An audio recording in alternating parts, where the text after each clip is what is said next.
নমস্কার, আমি অধ্যাপক শ্রী শিবাচার্য চলে এসেছি আপনাদের সামনে জ্যোতিষ, তন্ত্র এবং পুজো সংক্রান্ত বিষয় নিয়ে আলোচনা করতে। তার আগে আমার ইউটিউব চ্যানেল অর্থাৎ শ্রী শিবাচার্য ইউটিউব চ্যানেলের সকল দর্শকদের জানাই আমার আন্তরিক প্রীতি, ভালোবাসা ও শুভেচ্ছা। আমি জানি আমার এই চ্যানেলের প্রোগ্রাম অনেক দূর দূরান্তের মানুষ দেখছেন এবং আমি আশাবাদী সকলে ভালো আছেন এবং সুস্থ আছেন এবং কুশলে আছেন। তো আজকের আমি যে বিষয় নিয়ে আলোচনা করব সেটি হচ্ছে তর্পণ। তর্পণ যে হয়, তর্পণ বা কেন করি, সেই তর্পণটা একটা করা হয় নির্দিষ্ট পক্ষে। সেই পক্ষটা হচ্ছে পিতৃপক্ষ। সেই পিতৃপক্ষ রহস্যটা কি সেটি আমি আলোচনা করব। তার আগে আমি আপনাদের জানাই, আমি অনেক দিন যাবৎ আমার ইউটিউব চ্যানেলে প্রোগ্রাম দিতে পারিনি, তার জন্য আমি খুবই দুঃখিত। আবার প্রোগ্রাম দেব, আপনারা দেখবেন এবং সাবস্ক্রাইব, লাইক এবং বেশি করে শেয়ার করবেন। তো আমি যেটা আলোচনা করতে চলেছি সেটা হচ্ছে পিতৃপক্ষ। এই পিতৃপক্ষর রহস্যটা কি? পিতৃপক্ষটা আমরা সবাই জানি যে পিতৃপক্ষটা কি, আবার অনেকের অজানা।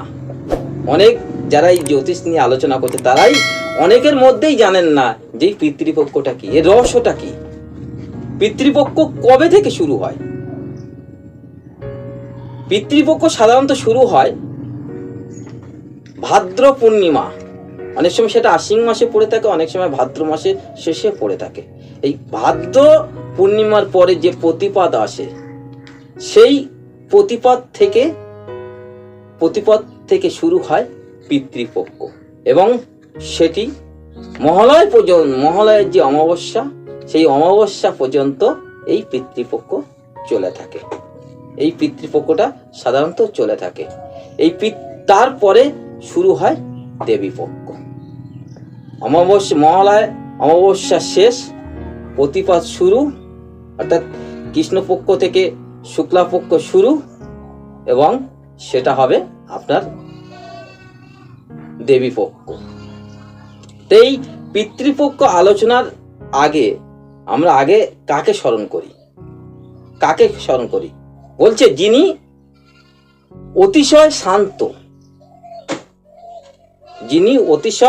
শান্ত এবং শেষ নাগের ওপর শয়ন করে আছেন, যার নাভিতে কমল, এবং যিনি সকল দেবতার ও সর্বজনের ঈশ্বর, সেই ভগবান শ্রী বিষ্ণুকে স্মরণ করে বা অর্থাৎ তাকে প্রণাম করে এই পিতৃপক্ষের সূচনা হয়। অর্থাৎ ভগবান বিষ্ণুকেই কিন্তু প্রণাম করিয়ে আমাদের এই পিতৃপক্ষটা আমরা সূচনা করে থাকি। কারণ পিতৃপক্ষ যে কোনো ক্রিয়া করতে গেলে সেই ভগবান বিষ্ণুকেই আমাদের কিন্তু স্মরণ করতে হবে। এই আমি আগেই বলেছি যে এই পিতৃপক্ষটা সাধারণত আমরা একটা পেয়ে থাকি, আর বছরে একটা পেয়ে থাকি, এবং বছরে দেবীপক্ষ কিন্তু আমরা দুটো পেয়ে থাকি। একটা হচ্ছে পিতৃপক্ষ শরৎকালের পিতৃপক্ষ আমরা পেয়ে থাকি শুধু শরৎকালে, এবং দেবীপক্ষ পেয়ে থাকি বসন্তকালে এবং শরৎকালে। এই দুটো আমরা কিন্তু দেবীপক্ষ আমরা পেয়ে থাকি। এটা হচ্ছে আলোচনা যে পিতৃপক্ষটা শুরু কবে থেকে এবং শেষ কবে থেকে। পিতৃপক্ষটা শুরু হয়, আগেই বলেছি, পিতৃপক্ষ শুরু হয় ভাদ্র পূর্ণিমার পর থেকে, অর্থাৎ ভাদ্র পূর্ণিমার শেষ কৃষ্ণপক্ষের যে প্রতিপাদ শুরু হয় এবং সেই শুরু থেকেই কিন্তু পিতৃপক্ষ শুরু।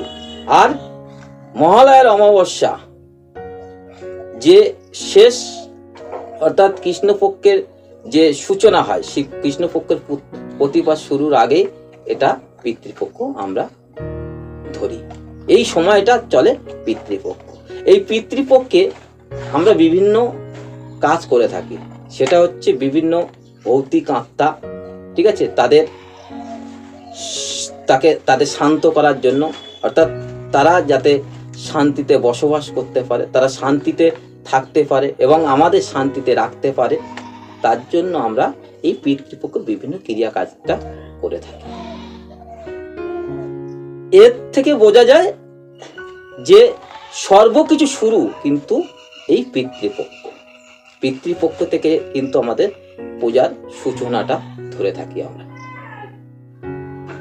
পিতৃপক্ষে থেকে পূজার সূচনাটা আমরা ধরে থাকি। কারণ যদি বিভিন্ন ভৌতিক আত্মাকে যদি তাদের সান্ত্বনা না করতে পারি, তাহলে কিভাবে আমরা দেবীপক্ষটা শুরু করব?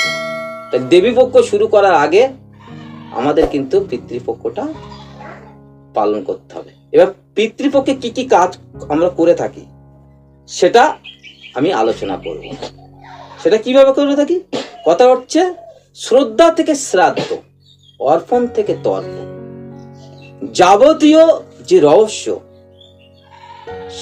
সেটি ঘনীভূত হয় একজন নারী এবং পুরুষের মধ্যে, একজন নারী এবং পুরুষের মধ্যে। অর্থাৎ এই সব কিছু নিয়েই কিন্তু নারী পুরুষের মধ্যে সম্পর্ক থাকে। তাহলে আমরা এটা তো সবচেয়ে জানি যে কেন পিতৃপক্ষটা শুরু, পিতৃপক্ষ পুরুষ নিয়ে এবং দেবীপক্ষ হচ্ছে নারী। তাহলে এই পৃথিবীর সমস্ত রহস্য, সৃষ্টির যে রহস্য, সেটা একজন নারী এবং পুরুষের মধ্যে ঘনীভূত হয়ে থাকে, অর্থাৎ লিপিবদ্ধ হয়ে থাকে। এই জন্য আমরা পিতৃপক্ষ এবং দেবীপক্ষ সাধারণত মেনে থাকি।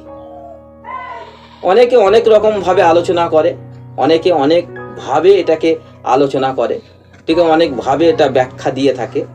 আমি যেটুকু জানি যে পিতৃপক্ষ আমাদের কিন্তু পালন করা দরকার। পিতৃপক্ষে বিভিন্ন যে কর্মক্রিয়াগুলো সেগুলো আমাদের করা অবশ্যই প্রয়োজন। বিশেষ করে তর্পণ, বলেছি শ্রদ্ধা থেকে শ্রাদ্ধ আর অর্পণ থেকে তর্পণ। এই তর্পণ সাধারণত আমরা করে থাকি এই পিতৃপক্ষে। কারণ কেউ মহালয়ার মধ্যে অমাবস্যার দিনে করে থাকে, কেউ এই পিতৃপক্ষে যে কোনো দিন, পিতৃপক্ষ যখন শুরু হয় যে কোনো দিনে কিন্তু এই তর্পণ করা যায়, তর্পণ করা যায়। তর্পণ করতে গেলে এই সময়টা কিন্তু অবশ্যই প্রয়োজন, অবশ্যই প্রয়োজন, অবশ্যই প্রয়োজন। তার জন্য আমাদের এই পিতৃপক্ষ, আমাদের এই সময়টাকে আমাদের ধরতে হবে, এই সময়পক্ষে ধরতে হবে। সাধারণত এই পিতৃপক্ষটা বিভিন্ন নামে ব্যাখ্যা হয়ে থাকে। বিভিন্ন রাজ্যে, আমাদের ভারতবর্ষে বিভিন্ন রাজ্যে বিভিন্ন নামে কিন্তু ব্যাখ্যা দেওয়া হয়। কেউ একে বলা হয় ষোলা শ্রাদ্ধ, কেউ পিতৃপক্ষ, কেউ জিতিয়া, কেউ কানাগত, কেউ আবার একে বলে মহালয় পক্ষ, কেউ আবার অপর পক্ষ। আমাদের ভারতবর্ষে বিভিন্ন রাজ্যে কিন্তু বিভিন্ন নামে কিন্তু একে ব্যাখ্যা দেওয়া হয়, বিভিন্ন নামে এটা প্রচলন হয়।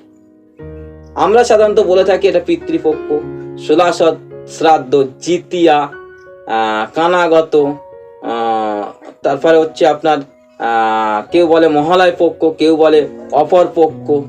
বিভিন্ন নামে কিন্তু এটাকে ব্যাখ্যা দিয়ে থাকে। তাই পিতৃপক্ষ নিয়ে আমরা আলোচনা করেছি। তার আগে আরেকবার আপনাদের স্মরণ করিয়ে দিই, আমার ইউটিউব চ্যানেলের কে বেশি বেশি করে আপনার সাবস্ক্রাইব, লাইক এবং শেয়ার করে রাখবেন।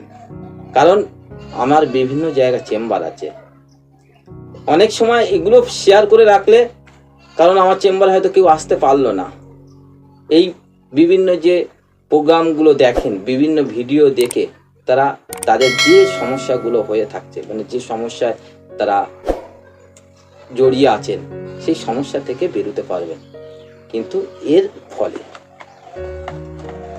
তো আমি এই প্রোগ্রাম কিন্তু আমি শেষ করতে চলেছি। তার আগে আবার একবার আলোচনা করছি যে এই পিতৃপক্ষ কবে থেকে শুরু এবং কোন দিন শেষ হবে, এবং এই পিতৃপক্ষে সাধারণত কি কি কাজ আমরা করে থাকি, কি কি কাজ করা যায়, সেটি আমি আলোচনা করছি।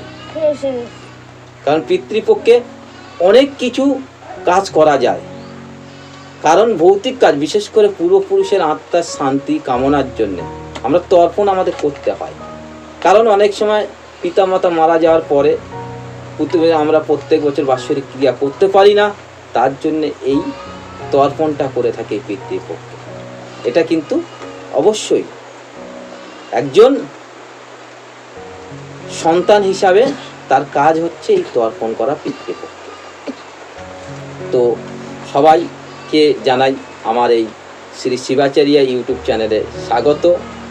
সকলে আমার ভিডিও দেখবেন ভালো করে, এবং যে কোনো সমস্যায় আমাকে ফোন করবেন।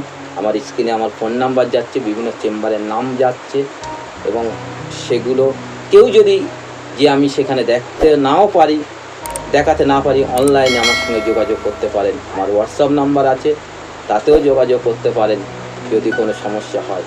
তো সকলে ভালো থাকবেন, সুস্থ থাকবেন। নমস্কার।